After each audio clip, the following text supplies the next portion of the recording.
मजुरी वाढीसाठी खर्चीवाला यंत्रमाग धारकांचा उद्रेक. पॉवरलूम असोसिएशनच्या गेटला ठिय्या. मजुरी वाढीच्या मागणीवरून गुरुवारी झालेल्या पॉवरलूम असोसिएशनच्या मेळाव्यात खर्चीवाल्या यंत्रमाग धारकांचा संताप उफाळून आला. मजुरी वाढ झाल्याशिवाय यंत्रमाग कारखाने सुरू करू नयेत या भूमिकेवर ठाम राहत काही कारखानदारांनी असोसिएशनचे मुख्य गेट बंद करून पदाधिकाऱ्यांनाच रोखून धरले. त्यामुळे परिसरात रात्री उशिरापर्यंत तणावाचे वातावरण निर्माण झाले होते.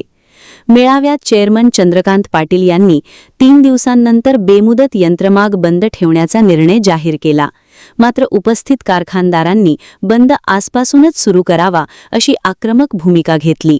यावेळी 2013 पासून खर्चीवाल्या यंत्रमाग धारकांना कोणतीही मजुरी वाढ मिळालेली नसल्याचा मुद्दा उपस्थित करण्यात आला.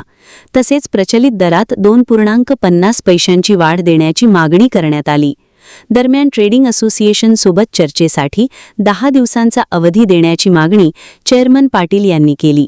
मात्र ती नाकारत कारखानदारांनी उद्यापासूनच यंत्रमाग बंद ठेवण्यावर ठाम भूमिका घेतली. अखेर पदाधिकाऱ्यांनी समजूत काढल्यानंतर गेट उघडण्यात आले.